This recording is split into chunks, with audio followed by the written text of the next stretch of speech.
그 시편 그 80편의 해설을 보면 그 본 시편은 이스라엘의 회복을 강구하는 시로서 대부분의 학자들은 북이스라엘 왕국이 아수르의 침공을 받아 멸망당한 때를 배경으로 한 것으로 보고 있다. 참조는 왕하 17장 1절에서 6절 본 시편에서는 그 하나님께 대한 부름이나 만군의 하나님 여호와께 이렇게 반복되면서 강구하는 그 강도가 집중되어 있는 것이 이게 시편 80편에 이제 그 기록된 그 내용이라는 거예요. 지금 이 요셉을 양떼같이 인도하시는 이스라엘의 목자의 귀를 기울이소서, 그룹 사이에 좌정하신 자의 빛을 비추소서. 이렇게 그 이스라엘이 멸망하고 나서 이렇게 하나님께 간구하는 내용인데, 이 요셉은 무엇을 뜻하냐면 이 북이스라엘을 상징을 하고 있어요. 그래서 요셉의 자손이 북이스라엘을 이제 주축하고 이름하고 있는데, 이렇게 현실의 어려움으로 인해서 이제 하나님과의 올바른 관계에 있는 것을 우리가 다시 한번 이 말씀을 통해서 비춰보기로 해요. 하나님께서는 이 요셉 자손을 통해서 창세기 49장 22절에 이미 요셉을 통해서 예언한 바가 있어요. 어떤 거냐면 요셉은 샘 곁에 있는 무성한 가지고 그 가지가 담을 넘었도다. 이것은 뭐냐면 이 요셉의 지파를 통해서 이렇게 복의 근원이 되어서 아브라함의 복과 그 이삭의 복과 이런 모든 복을 그렇게 받기를 원하셔서 이 이스라엘 지파들 이제 요셉 지파를 통해서 온 땅에 가득하게 한 이 포도나무로 심기었다는 거예요. 그래서 포도나무로 심기어져서 하나님께서 그 땅에 정착시키고 가꾸셔서 하나님의 은혜와 사랑을 온 누리에 퍼져가게 하시려고 그렇게 했는데 하나님께서 그렇게 작정을 하고 유다 지파가 세움을 입었는데도 불구하고 유다는 스스로 교만하여서 그들의 노력으로 번성한 것으로 착각함으로 인해서 그들이 교만하여서 불의를 행하고 이방 신을 섬김으로 인해서 이렇게 완전히 북이스라엘이 멸망했을 때 하나님의 진노를 어느 때까지 하겠습니까? 하나님의 백성들을 하나님 이제 돌아봐 주세요. 그 내용이 어디에 나오냐면 이 14절 15절이에요. 만군의 하나님이여 구하옵나니 돌이키사 하늘에서 굽어 보시고 이 포도나무를 권고하소서. 이 권고해 달라는 거 뭐냐면 봐주세요. 아니면 돌봐주세요. 이제 하늘에서 굽어 보시고 이제 하나님이 심어 놓으신 이 포도나무를 이렇게 권고하시고 돌봐주셔서 이제 주의 15절에 주의 오른손으로 심으신 줄기요 주를 위하여 힘있게 하신 가지 아닙니까? 그러니까 이 하나님이 뽑으신 이 하나님의 대리자 역할을 하는 이 하나님의 백성들을 이스라엘 백성들이 있어야만이 하나님을 선전하지 않겠습니까? 하나님을 대신하여서 하나님을 선전해 주지 않겠습니까? 그러니까 하나님, 이제 하나님께서 노를 이제 거두시고 이제 돌봐주세요. 돌봐주세요라고 이렇게 기도하는 거예요. 그러면서 16절에 그것이 소화되고 작보당하여 주의 면책을 인하여 망하오니 주의 우편에 있는 자 주를 위하여 힘있게 하신 자 인자 위에 주의 손을 얹어주소서. 그러지 않으면 그 주변 사람들이 조롱이 하나님이 세우신 그 하나님 백성들이 다툼거리가 되고 원수들에게 조롱거리가 된다라는 이 이야기를 쭉 하면서 하나님의 언약에 하나님의 이 사랑에 호소를 하면서 이렇게 하나님이 얼굴빛을 비춰달라고 계속 3절에도 7절에도 19절에도 계속 하나님이 돌이켜주세요. 주의 얼굴빛을 비춰서 우리를 구원해 주세요. 3절에도 7절에도 19절에도 이렇게 간곡하게 하나님께 이렇게 간구하는 이 기도의 내용이에요. 그러면서 오늘 말씀을 통해서 우리에게 알게 하시는 건 무엇이냐면 제가 어디다 적어놨는데 요즘에 에레미야 그 설을 우리 생명의 삶에서 계속 상고를 하잖아요. 에레미야서에서 제가 이제 21절을 보니까 거기서 제가 요번에 제가 겪은 일하고 너무 흡사해서 제 이 말씀을 통해서 이제 여러분들에게 말씀을 드릴 건데요. 에레미야 21장에 보면 계속 이스라엘 백성들에게 에레미야가 바벨론 포로에 끌려가라. 바벨론 포로에 끌려가서 이 죄를 세탁하고 나서 하나님이 다시 고토에 돌아와서 회복시켜 주실 것이라는 것을 계속 이야기를 하는데, 그때 당시 거짓 선지자들이 아니다. 우리나라는 누구도 쳐들어오지 아니하고 우리 거처는 안전하고 평안할 것이다. 라고 거짓 선지자들의 예언을 듣고 그들이 하나님의 말씀을 불순종했어요. 그런데 이 에레미야 선지자는 계속해서 강구를 하면서 에레미야 선지자 입장 인정이 되는 게 뭐냐면, 하나님 아무리 하나님의 말씀을 올바르게 전달해도 저렇게 듣지 아니하고 나를 핍박하고 정죄하니까 다시는 내가 하나님 말씀을 전하지 않을 거예요 하고 막 결심을 하면 또 하나님이 그 마음에 불붙는 마음을 주셔서 또 가서 전하고 이런 내용이 나오잖아요. 그러면서 에레미야 21장에 어떤 내용이 나오냐면 이 문제의 주권자이신 하나님이라는 이 단어가 나와요. 이 문제를 통해서 하나님은 하나님 백성들이 성숙해지고 고난을 통해서 하나님을 경험케 한다는 거예요. 그래서 이런 문제를 통해서 이 생명의 길을 너희들이 갈 것이냐 아니면 사망의 길을 갈 것이냐, 이걸 하면서 계속 에레미야 선지자가 이스라엘 백성들에게 그렇게 권면을 하고 이야기를 해요. 왜냐하면 이 생명으로 가는 길은 어떤 길이냐면 부끄러움을 당하지 않으면 애통하고 회개하지 않기 때문에 결코 죄악을 폭로해서 자기 자신이 어떤 정체인지 부끄러움을 당하면서 애통하며 회개할 때에 결국 하나님이 회복시키시고 축복을 주시기 위한 거라는 거예요. 그래서 에레미야 선지자가 완전히 부패한 성을 떠나는 것이 그게 생명의 길로 인도함을 받는 것이라고 이야기를 하고 있어요. 그리고 정직하고 성실할 것을 계속 에레미야 선지자를 통해서 이렇게 이스라엘 백성들이 권면을 받아요. 그래서 저는 이 정직과 이 성실에 대해서 제가 또 이렇게 한번 생각을 해보니까, 이 정직은 외적인 걸까요? 내면적인 걸까요? 예? 성실은요? 외적인 거죠. 그래서 이 정직은 이 내면적인 것인데, 이 정직은 하나님께서 양심에다가 하나님의 도덕적인 성품을 부여해 줬어요. 그런데 이 양심이 작동을 안 하게 되면 부정직한 삶을 살고 내면에 대해서 하나님에 대한 이 두려움이 없는 거예요. 그래서 도덕적인 성품이 발휘가 되지 아니하니까 외적으로 성실의 열매를 맺을 수가 없는 거예요.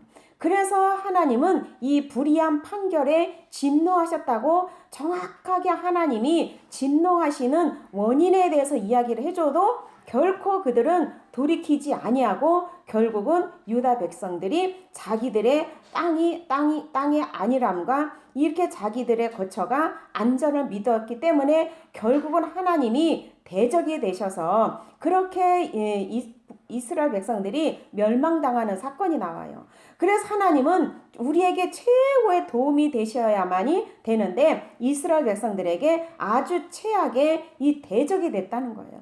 제가 이 말씀을 말씀을 드리면서 제가 아까 한 통의 전화를 했어요, 제가.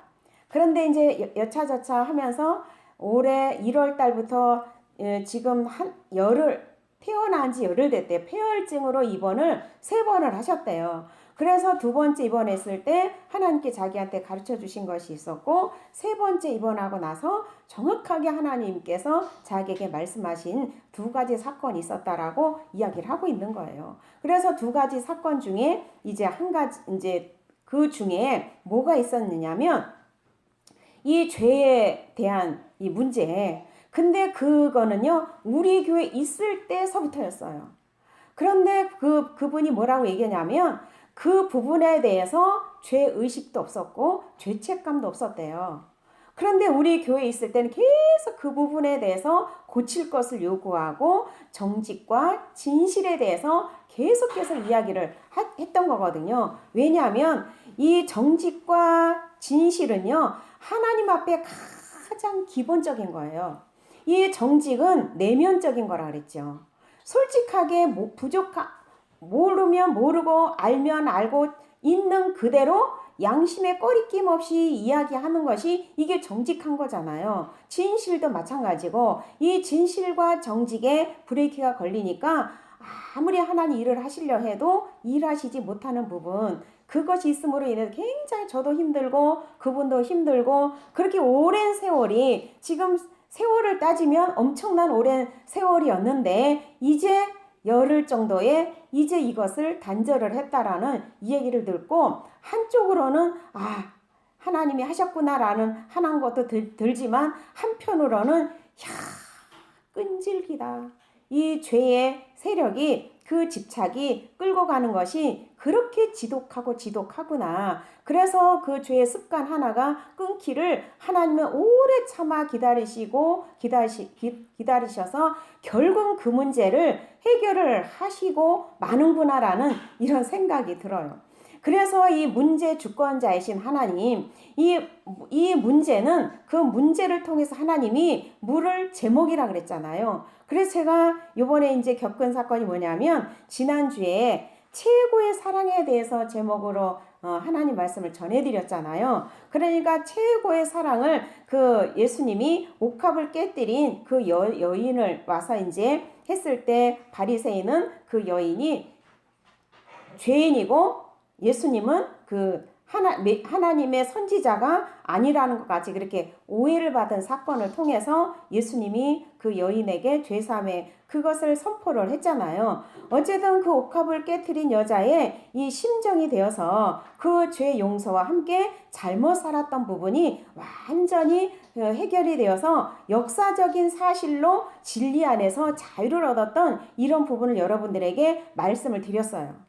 그래서 이미 그렇게 살았던 그 죄에 대해서 어떻게 할 수가 없잖아. 지난 과거니까. 그 과거를 되돌릴 수도 없고, 이미 잘못 살은 이 지난 과거에 대해서 눌리고 죄책감에 살았는데, 예수님이 오셔서 진정한 그 죄에서 벗어나게 되고, 이 정죄에서 벗어나게 되고, 인간은 똑같이 들킨 죄인이나 안 들킨 죄인이나 똑같은 죄를 짓고 사는 이 존재라는 이런 사실에 그 모든 수치감을 벗어버리고 그 역사적인 사실로 진정한 자유를 누림에 대해서 제가 연구를 하다가, 제가 이제 저도 제 어릴 때 상처가 이렇게 역사적인 사실로 치유된 거에 대해서 확신을 갖게 되었어요. 왜냐하면 왜 역사적인 사실로 확신이 되었냐면, 그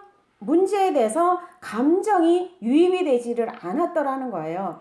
그래서 감정이 유입이 되지 않은 그런 계기가, 어떤 계기가 있었느냐면, 제가 어릴 때 그 상처에 대한 부분, 상대방은 알지도 못해요. 나 혼자만 받은 상처예요. 근데 그 상처를 누가 계속 나를 감정에 유입이 돼서 나를 연민의 정에 사로잡히게 만들었다 그랬어요.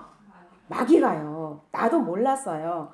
그런데 내가 과거에 받은 상처를 다 낱낱이 내가 기억나는 대로 그렇게 이야기를 했어요. 그랬더니 상대방 알지도 못하고 기억도 못하고, 그랬니, 내가 그랬니 이러면서 그거를 토로하면서, 그때부터 시작해서 이것은 하나님이 나를 하나님 목회자로 이런 것을 경험하기 위한 고난의 선생으로 상대방이 쓰임받은 겁니다 라고 이렇게 고백을 하면서, 그 사건 이후에 감정이 유입되지 아니한 역사적인 사실로 그게 치유가 된 것에 대해서 여러분들에게 말씀을 드렸어요. 그래, 난 여기에서 너무 자유가 되고 남은 상관이 없어요. 내가 감정이 유입이 되냐 안 되느냐. 감정이 유입이 되면 연민의 정에 사로잡혀서 마귀의 종이 되어서 상대방이 미워지고 그때를 끌어안고 울고불고 하는 이런 부분이 너무 속아서 살았던 사실에 대해서 여기에서 자유를 얻은 것이 너무 감사했던 거예요. 그런데 제가 이번에 어떤 일을 겪었느냐면, 저와 직접적인 관계가 아니에요. 근데 우리 시어머니 관계 속에서 40년이 넘도록 살면서 우리 시어머니하고 한 번도 부딪힌 일이 없었더라고요. 한 번도. 저에게 너 뭐 잘못했어? 이렇게 시어머니로부터 이렇게 지적을 받은 적이 없어요. 그런데 그냥 예전에 그런 상처받았던 거 그런 거는 아유 그냥 어머니가 몰라서 무지해서 또 고생스럽고 먹고 살기 힘들어서 뭐 다 그랬던 거야. 이러고 그냥 다 묻혀졌었어요. 묻혀져 있었는데 내 아들을 다 건드리니까요. 여지없이 옛날에 있었던 사건에 감정이 유입이 되는 거예요. 내 어릴 때 과거의 상처는 감정이 유입이 안 되고 역사적인 사실로만 남아서 나를 슬프게 또 마귀한테 이렇게 감정을 내어주지 않는 그런 자유를 맛봤는데 그래서 이거구나라고 했는데 한 주간도 지나지 않아서 내 아들을 건드림으로 인해서 내가 발끈하고 상대방의 얘기를 안 했죠. 내 속에서 어떤 것이 막 내 상처가 뭐 불일도 일어나느냐면 불일도 일어나는 게 뭐냐면 우리 아들을 키울 때 정말 힘들고 어렵게 키웠거든요. 정말 어떤 때는 쌀이 없어갖고 3일을 라면을 끓여주니까 엄마 밥 달라고 징징거리고 우는 사건도 있었고 2번이나 집을 쫓겨나는 이런 사건도 있었고 우리 아이들이 초등학교를 가든 중학교를 가든 대학을 가든 한 번도 용돈 준 적이 없고 장난감 사라고 돈 준 적도 없었고 그리고 옷사입히라고 10원 한 장 준 적이 없는 거예요. 그게 까마득하게 잊혀진 사건인데 그게 막 불일도 일어나면서 우리 아들들이 정말 그 부모가 무능해서 제대로 입히지도 못하고 교육했던 그 할머니가 협조해주지 아니했던 이 섭섭한 감정이 막 내 감정이 유입이 되면서 울고 있는 거예요. 그게 막 감정이 이래서 그러면서 이제 우리 남편은 남편대로 또 이제 받은 상처 때문에 계속 생각에 꼬리를 물고 둘이 하나는 거실에서 하나는 안방에서 이러다가 얼른 내가 이건 마귀한테 속고 있는 거구나. 이미 다 지나간 과거인데 이 지나간 과거에 왜 내가 이 감정이 몰입이 돼서 내가 왜 이렇게 울고 있나 하면서 내가 거실로 나가서 당신도 이만저만하지 그렇대요. 그래서 우리 이거 마귀한테 속지 말고 우리 툭툭 털어버리자. 당신은 아나 부모복이 없어서 그런 거니까 우리 마귀한테 속지 말고 우리 빨리 제정신을 차리자 이러면서 이야기를 했거든요. 그러니까 제가 한 주간도 안 지나서 자유를 누렸다라고 여러분들한테 얘기를 했는데 정말 생각지도 않았던 부딪히지 아니하니까 내 자신이 폭로가 안 됐던 거예요. 그렇게 우리 어머니한테 섭섭한 감정 이것이 자리 잡아 있는지를 나는 몰랐어요. 그냥 그러려니 뭐 우리 어머니 그러니까 뭐 이랬는데 요번에 다 그렇게 어떤 사건을 통해서 부딪히게 되니까 영락없이 내 속에 있는 이 상처가 폭로가 되더라고요. 그러면서 더 깊이 연구를 하고 나를 발견해 보니까 결국 그것도 나의 자의식, 나의 사랑이더라고요. 그래서 그런 걸 보면서 부딪히지 아니하면 자기 자신의 정체를 알 수가 없겠구나. 그래서 이렇게 문제를 통해서 문제 주권자이신 하나님을 통해서 우리로 하여금 성숙하게 만들고 그 고난을 통해서 하나님을 경험하게 하시는구나. 그러면서 이제 하룻밤이 지나서 이제 어머니한테 이제 계속 기도를 했죠. 이렇게 그 어머니도 상처잖아요. 그죠? 그 어머니도 상처인데 이것을 어떻게 지혜롭게 얘기를 해야 서로가 이거를 상처를 건드리지 아니하고 이거를 지혜롭게 얘기를 할 수 있을까라고 계속 하나님께 기도를 했어요.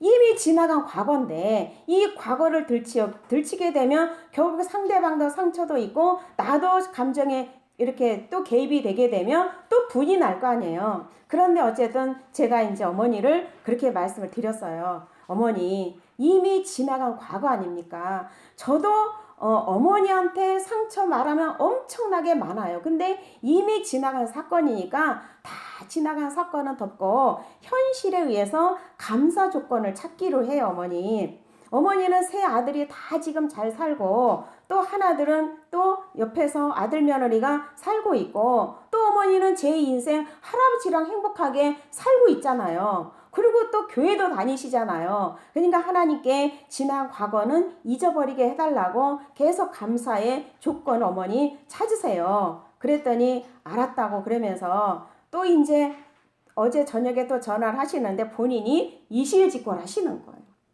내가 성질이 더러워서 그랬으니까 너 잊어버려라. 그래서 어머니 어쨌든 우리가 서로 만나서 과거 이야기를 한번 다 하고 털어버리자고요. 그랬더니 그래 그럼 그러자. 이래가지고 어쨌든 이렇게 마무리가 됐어요. 그러니까 우리는 여지없이 부딪히지 않으면 자기 정체 몰라요. 다 덮어놓고 있는 거예요. 그 깊숙이 파묻혀 있는 그 40년 전, 30년 전 이 사건 가장 힘들고 어려웠을 때에 도움을 받지 못했다라는 이런 상처. 부모로서는 마땅히 해줄 수 있어야 되는데 부모가 자식한테 해준 거에 대해서 몇십만 원짜리까지 다 계산을 하는 걸 보면 진짜 내 엄마 맞냐, 네 엄마 맞냐 이러면서 또 이런 이야기를 했거든요. 어쨌든 하나님께서 이번 일을 통해서 또 그러고 보니까 내가 그런 상처 때문에 내가 뭐가 발견이 됐느냐 하면 그런 상처로 인해서 우리 어머니는 그런 사람이야. 냉혈 인간이야. 무정한 엄마야. 무정한 할머니야. 이렇게 내 마음에 자리 잡으면서 내 속에서 어머니를 무시했던 것이 발견이 되는 거예요. 그래서 그 부분에 대해서 제가 회개를 했어요. 그러니까 나도 잘한 게 없는 거예요. 그러니까 이 문제를 통해서 나의 죄에 대한 이것을 발견하게 하시고 또 어머니에 대한 이 섭섭함 때문에 내가 그런 마음을 가짐으로 인해서 마귀한테 여태까지 종노릇하고 살았구나. 이게 발견이 되는 거예요. 그래서 누구도 정말 그냥 덮어두고 말 안 하고 있으면 그것이 언제까지 가요? 죽을 때까지 가는 거예요. 그래서 그 문제를 폭로해서 해결해서 서로가 인정하면서 풀고 나가야 상대방을 이해하게 되고 상대방이 그랬었구나 이렇게 인정을 하게 되면서 나뿐만 아니라 상대방도 그렇게 상처를 받았구나. 그래서 예전에 제가 큰 아들도 두 아들도 상처 속에 살았죠. 부부가 맨날 싸우고 살았으니까 큰아들은 그 모습을 보지 않으려 문 쾅 닫고 들어가고 작은 아들은 겁이 많으니까 엄마 옆에서 울고불고 엄마를 이렇게 위로하고 달래고 이러면서 얼마나 상처를 많이 받았겠어요. 그런데 큰아들은 그 대학 때인가 고등학교 때인가 내적 치유를 받게 됐어요. 내적 치유를 받고 와서는 그 얘기를 하는 거예요. 얼마나 그 아이도 상처를 많았겠어. 지금은 옛날에는 내가 그렇게 상처를 받았다라는 것도 상상을 못했어요. 나는 최선을 다해 살았으니까. 근데 내면을 연구하고 우리의 죄성을 연구하고 내 자기 사랑을 연구하다 보니까 이제 내적 치유는 그때 당시 알기는 알았지만 그렇게 깊이는 알지 못했거든요. 그랬을 때 아들이 그 얘기를 하는 거예요. 엄마한테 상처받은 건 많지만 엄마한테 그 부분에 대해서 얘기하면 엄마도 상처고 어쨌든 인간은 부족해서 엄마도 모르고 이렇게 해서 이렇게 된 거니까 하나님께 다 털어버렸노라고 그 얘기를 했을 때 얼마나 내가 감사한지 몰라요.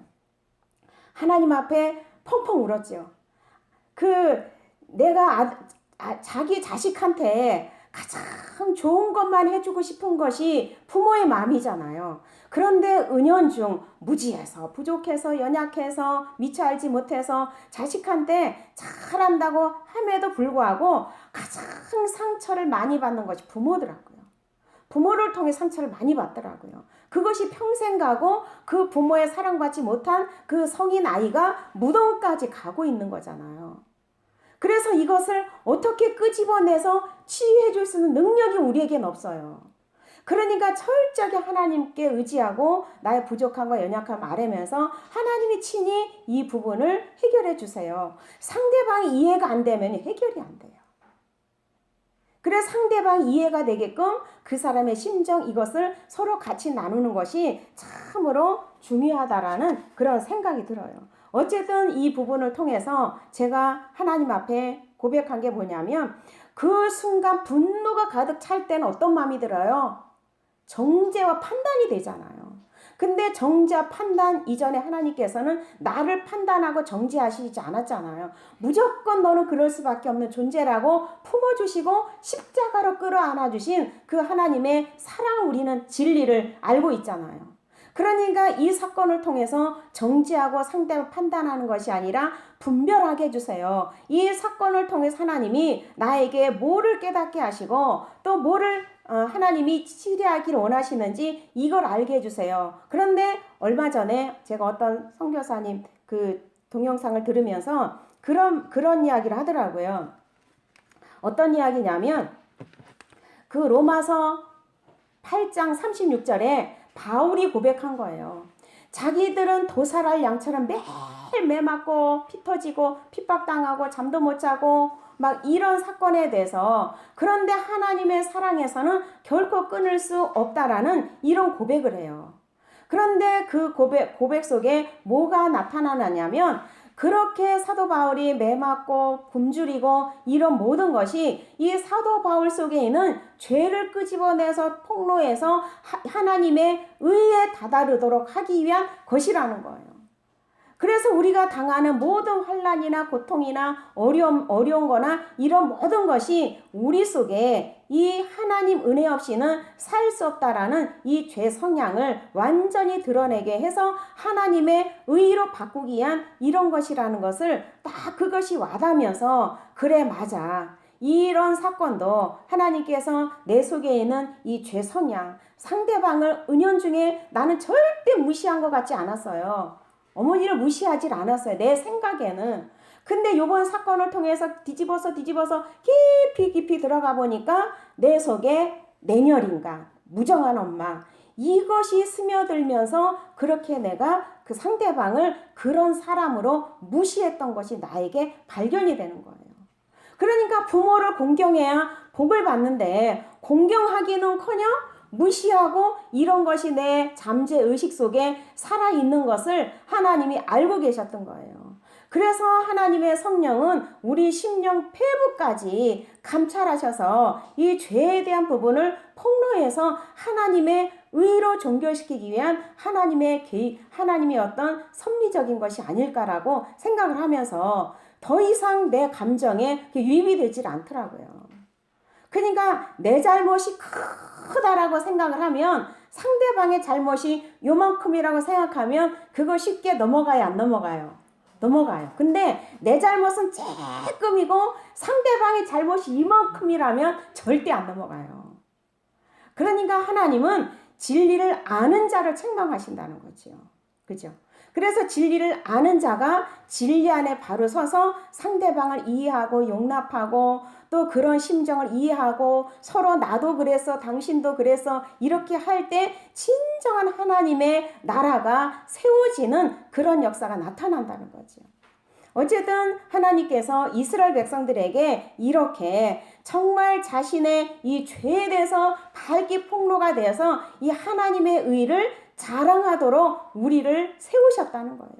그런데 우리는 어떤 문제가 있으면 포장하고 덮어두기로 해요. 근데 덮어둔 거는 결코 해결이 안 돼요. 제가 겪어보니까. 그래서 예전에 우리 아들도 내적 치유 받았지만 얼마 전에 어떤 권사님이 그런 얘기를 하는 거예요. 목사님이 그렇게 강대상에서 우리 장로님과 관계 속에 이런 이야기를 할 때, 목사님 저희 부부도 그렇게 살아요, 이렇게 하고 싶었대요. 그러면서 마침 이야기할 수 있는 기회가 됐어요.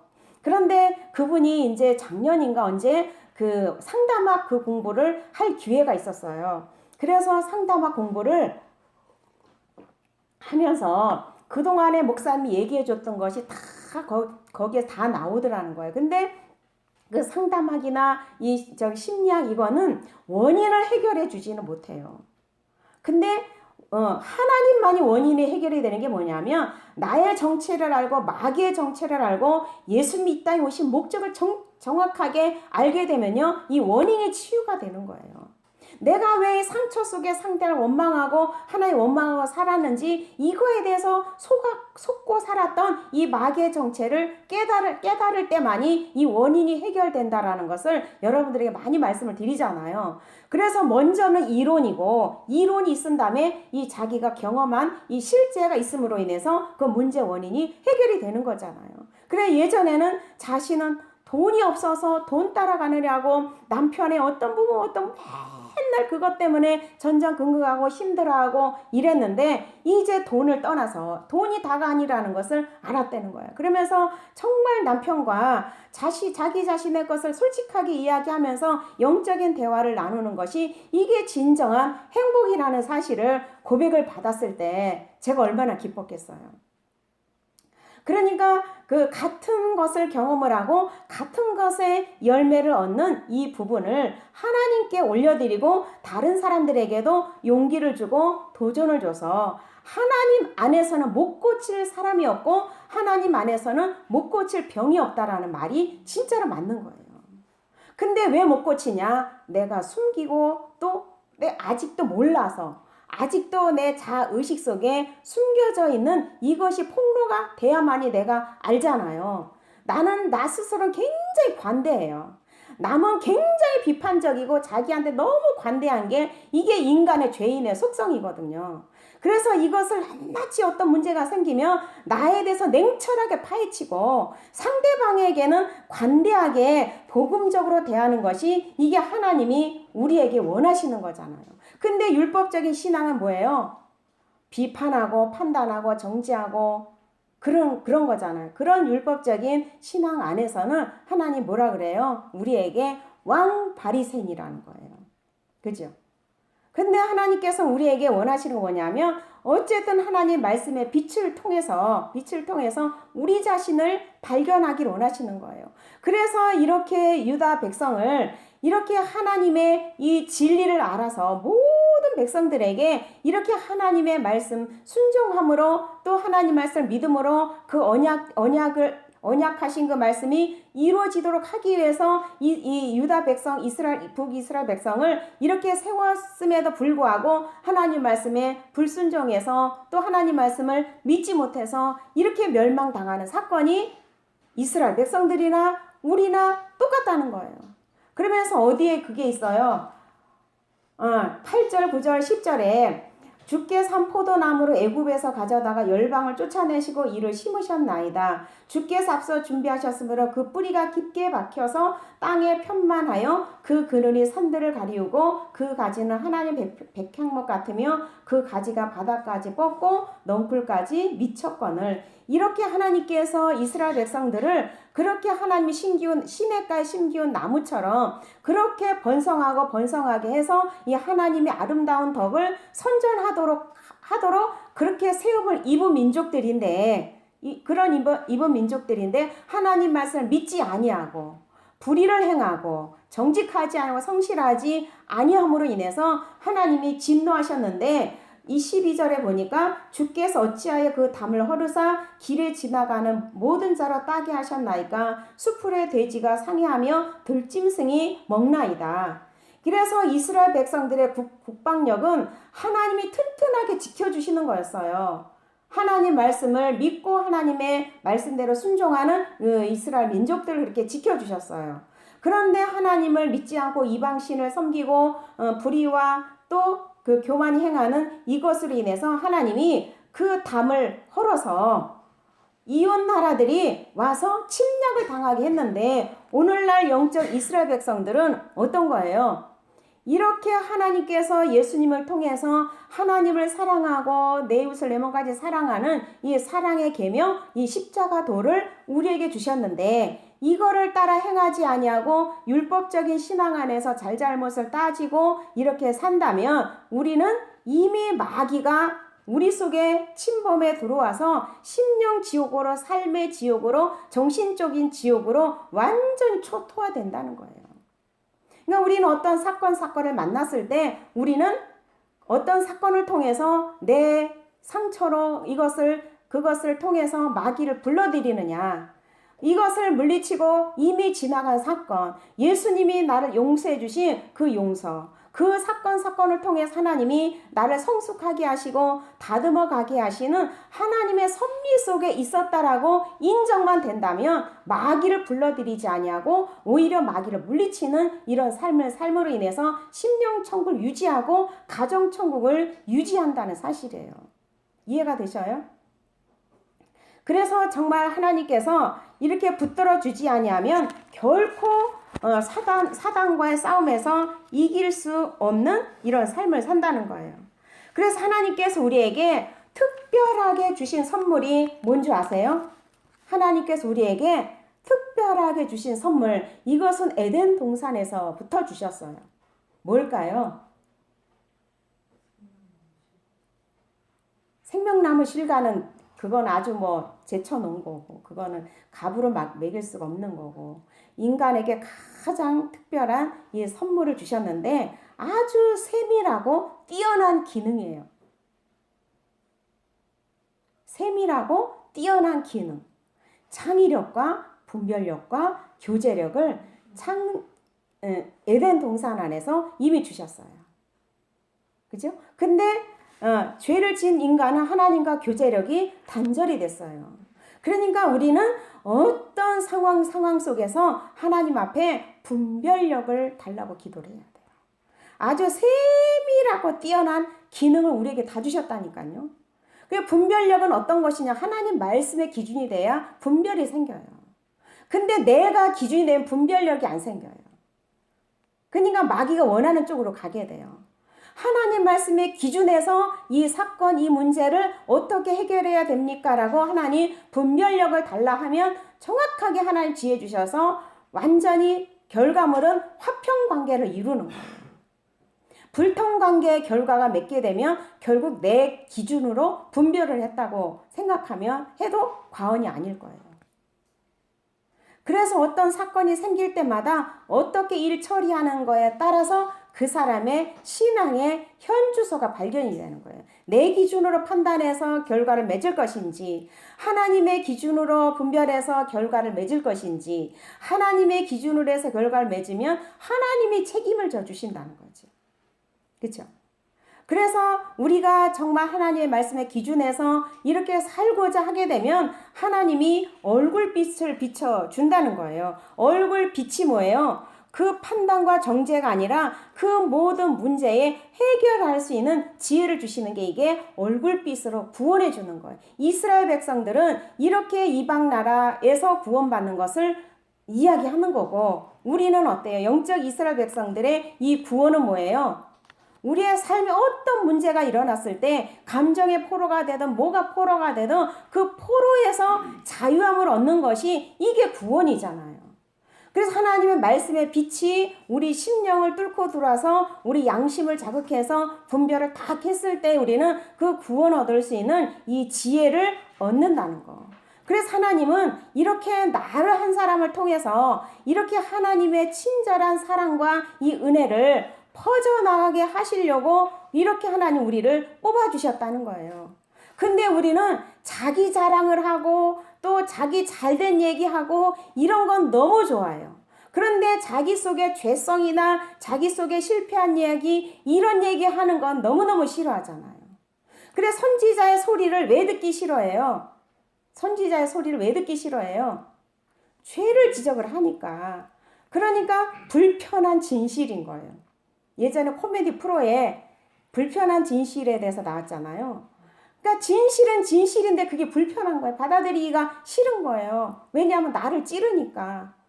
그 찌름을 통해서 어찌하고 회개하는 역사가 나타나면 살 길이 생기는데 이 모양 저 모양 핑계대고 핑계대면 결국 어떻게 돼요? 마귀를 불러들인다는 거. 그래서 우리는 예수님 이 땅에 오신 목적을 정확하게 알고 정확하게 하나님의 뜻에 순종하며 나가는 이런 자에게는 결코 마귀에게 종로로 타지 아니하고 하나님의 종로로 타게 되면요, 우리는 영육간의 생명의 길, 이 살 길이 생긴다는 이 사실, 이것만 기억한다면 우리 삶 속에서 일어나는 모든 문제 속에서 우리는 뭘 기억해야 돼요? 모든 문제의 주관자는 누구라고요?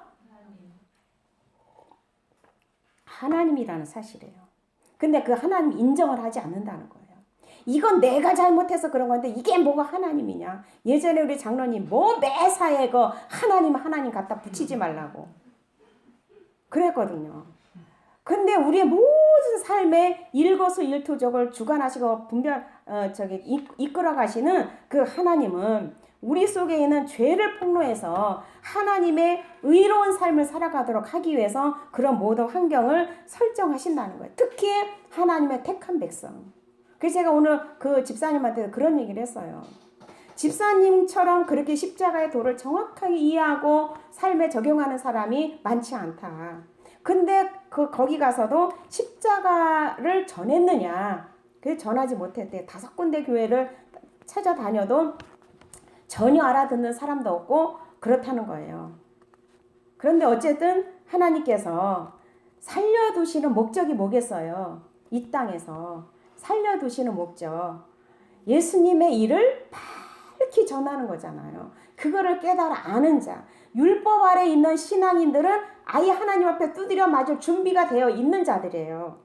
근데 십자가 도를 통해서 자신의 정체를 알고 마귀의 정체를 알고 예수님 이 땅에 오신 목적을 정확하게 아는 자들은 이미 마귀를 떠내보낼 수도 있고 불러볼 수 있고 일의 결국을 아는 자들이잖아요. 이런 지혜로운 자를 하나님이 그 한 사람을 만들고 빚으시기에 얼마나 시간이 오랜 세월을 걸렸겠어요. 저도 이 비밀을 알기까지 하나님이 65년 동안 기다리시고 65년 안에 이렇게 매일매일 하나님이 사건 속에서 나의 죄를 폭로하고 나는 이런 존재였다. 인간은 상처받으면 이렇게 죄성이 드러나서 자기 자신의 죄가 폭로되어서 하나님의 의로 나의 죄가 들통나서 하나님 말씀 안에서 딱 접목이 되는 게 의로 가는 거거든요. 나의 자랑이 아니라 나는 이런 자다. 어디 하나 점수 줄 만한 것이 없는 자다. 우리는 아담으로부터 태어난 모든 인간은 이기주의, 자기연민, 마귀를 불러들이고 살 수밖에 없는 존재라는 이 사실을 인정하는 그 순간부터 죄가 떠나고 하나님의 의가 씌워진다는 사실이요. 이해가 되셔요? 그래서 정말 로마서 8장 그 36절 그 한 사건이 그냥 쫙 퍼즐이 맞춰지듯이 그게 맞춰지면서 이 하나님의 이 사역이 하나님의 섭리가 이해가 되는 거예요. 나를 향한 하나님의 섭리가 이해가 되는 거예요. 하나님은 죄를 추적하시는 하나님. 그 오랜 세월 속에 그 죄의 습관을 추적해서 결국은 어떤 상황을 통해서 그 죄를 없애고자 하시는 그 하나님을 또 이번에 그 집사님을 통해서 하나님을 만난 거예요. 그러니까 내가 깨달아지는 만큼 알아지는 만큼 우리는 자유를 누릴 수 있고 하나님의 은혜를 구할 수 있다는 거. 알지 못하고 깨달아지지 않냐면요. 소기의 경일기예요. 그냥 이론이에요. 실제가 안 되는 거야. 알기는 뚫어지게 잘 알아요. 근데 절대 실제가 되지 않는다는 사실. 실제가 되려면 내가 부딪혀서 자신이 폭로가 돼봐야 내가 어떤 존재인지를 알아요. 내가 흉악한 존재, 죄의 원흉인 사실을 안다면요. 상대방을 정죄하다가도 입이 쑥 들어가요. 그렇죠? 그리고 하나님이 보고 계시잖아요. 그 두려우신 하나님이 계시기 때문에 우리는 정죄하는 것이 아주 여과 없이 습관화가 되어 있어요. 그 습관화가 되어 있는 것을 습관을 고치는 게 얼마나 어렵겠어요. 그래서 자기 자신의 정체를 모를 때 남을 통해서 내 자신의 정체를 발견하라고 늘 여러분들에게 말씀을 드리잖아요. 그래서 오늘 말씀을 통해서 이렇게 호소하는 내용이 뭐예요? 정말 너희들을 세운 목적이 8절, 9절, 10절 이렇게 7절, 8절, 9절, 10절 이렇게 하나님이 튼튼하게 세워주셨는데 왜요? 하나님의 은혜와 사랑을 모든 백성들에게 알리도록 하기 위해 세웠는데 하나님 불순종하고 믿지 않고 이방신을 섬김으로 인해서 마귀를 불러들여서 그렇게 그 삶이 초토화된 이런 삶을 살지 말라고 우리에게 예방 교육을 하시는 거예요. 이해가 되시죠? 말씀을 기억하면서 주님